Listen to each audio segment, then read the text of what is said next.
Consecuentemente, con lo anterior, por fin, el 22 de julio de 1436, tanto el Alamín como la torre de Esteban Ambrán entraron a formar parte del patrimonio de don Álvaro. Él, para adquirir todo este patrimonio, pues había valido naturalmente de los servicios de su hermano, el arzobispo Cerezuela, y del propio rey Juan II. Porque en el caso del Alamín, la aldea no se adquirió mediante un trueque por otra posesión del condestable, sino por capital que provenía de las rentas y alcabalas de la corona en los pueblos del arzobispado, porque él deseaba una monarquía poderosa que, procediendo al margen de la presión de los nobles, actuase por iniciativa propia, permitiéndole dirigir las riendas del gobierno y acaparar ingentes territorios, un estratégico sistema de fortificaciones y una auténtica fortuna. Son enormes las propiedades que tiene don Álvaro de Luna, conseguidas entre 1420 y 1440. Fundamentalmente era porque trataba de constituirse un estado señorial en el que residir seguro y protegido, y sobre todo que reflejara su poder y su estatus. En la región donde se produce todo esto, lo que daba una clara idea de los conocimientos y de la inteligencia estratégica de don Álvaro de Luna, es que se hizo con un amplio territorio en dos zonas muy importantes. Una al norte del sistema central, entre Segovia, Soria y Valladolid, y otra al sur, próxima a Ávila, a Segovia y a Toledo. De esta manera, con lo que tiene sobre todo en la fachada sur de la Sierra de Gredos, especialmente con lo que adquiere al monasterio San Martín de Valdeiglesias, etc., era por una razón puramente práctica. Por ser territorios en las inmediaciones de los grandes núcleos de población, solía servir, pues porque era cerca de los lugares donde la residencia que tenía la monarquía, y sobre todo porque de cara a un posible uso por razones políticas o militares, por ejemplo a la hora de concluir con una revuelta, o económicas para proveer de vino, de cereales o otros alimentos al mundo urbano, o por simple ocio para actividades de caza, pesca y recreo. Eso coincide con que en aquella época ya había pasado lo que había sido el valle de Valdeiglesias como zona de caza de los reyes de León.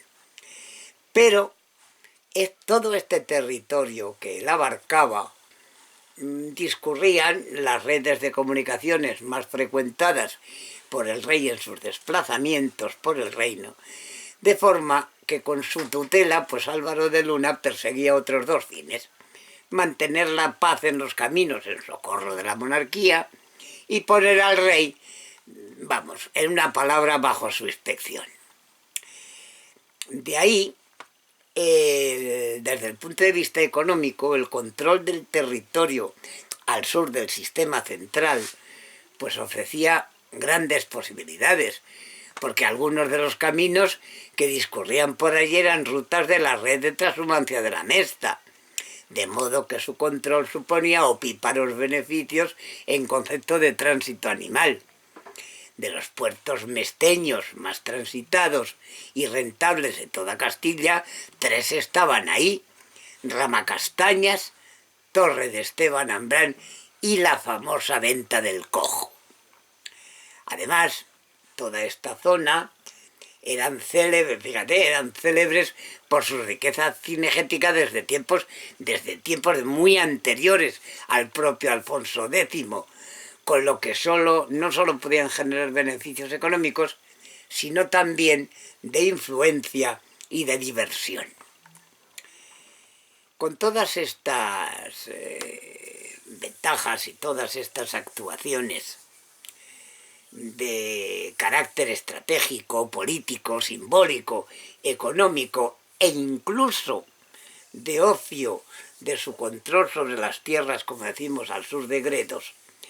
para salvaguardar su posesión, Álvaro de Luna robusteció la red de fortificaciones existente en la zona. En la mayoría de los casos se trataba de castillos de la época en la que era frontera con Al-Ándalus, concretamente los siglos XI y XIII. Ya de alguna manera hemos hablado en algún momento de lo que se conocía como la trasierra, sobre todo en el periodo comprendido entre la batalla de Alarcos y la batalla de las Navas de Tolosa. En todo ese periodo, esta zona, concretamente, que es donde yo vivo, formaba parte de eso, en una zona fronteriza donde a un lado y a otro, pues, estaba muy en relación con las evoluciones tanto de las algaradas de los musulmanes que subían del sur, como de las, digamos, de las escaramuzas o de los ensayos que hicieran las tropas mercenarias, no solo de los nobles, sino también de los propios reyes, hacia el sur. En este caso, todo parece apuntar a que Escalona se convirtiera en un recinto militar en razón de lo que las batallas, sobre todo, ya hemos conocido desde la otra manera, las batallas, sobre todo las dos batallas de Olmedo, que fueron decisivas. Pero a principios de la década, por ejemplo, lo que cuenta el autor, es que a principios de la década de 1430 era muy frecuente que don Álvaro y Juan II fueran a Escalona a llamar a toda su gente y a percibirles de las cosas que les eran menester en sus acciones similares. Todavía estaba la guerra declarada contra los nazaríes, con sede en Granada, y a la hora de atacarlos, la tropa cristiana se reunía a menudo en Escalona para posteriormente partir hacia el sur de manera ordenada. La abundancia de provisiones y de madera, fundamental para el armamento, sobre todo para la construcción de lanzas, catapultas, ballestas y espingardas, la inexistencia de bandidos y malhechores en la zona que pudieran atosigar a los soldados. Don Álvaro tenía una preocupación fundamental de que en sus tierras nadie perturbase el orden público. Y por fin, lo poco escarpado del territorio después de cruzar Gredos y la Sierra de San Vicente eran condiciones favorables a la hora de reunir soldados en Escalona, los cuales una vez en la villa acampaban en dos áreas en función de su número. Desde el punto de vista histórico, el año de guerra frente a Granada más importante para Escalona fue en 1431, porque al principio se marchó el grueso de la tropa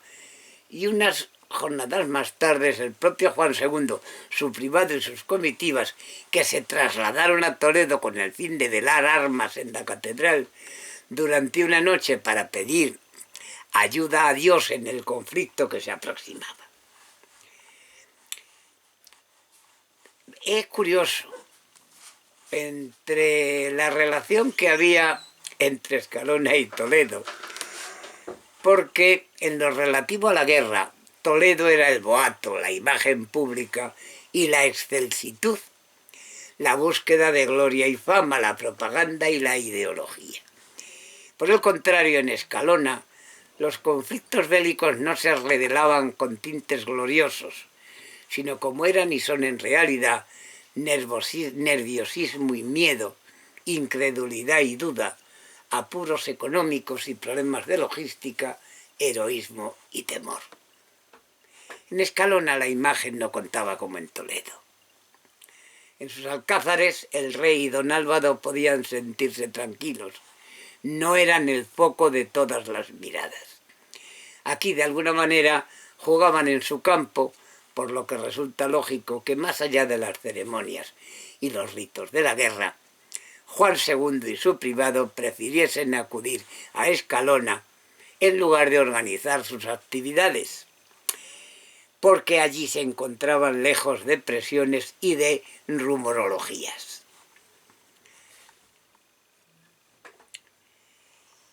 De las dos épocas en que tuvo que aportar Álvaro de Luna situaciones más difíciles, podemos hablar entre 1429 y 1439-40. Ahí ya empezaron naturalmente los problemas de don Álvaro de Luna por la situación que generaba.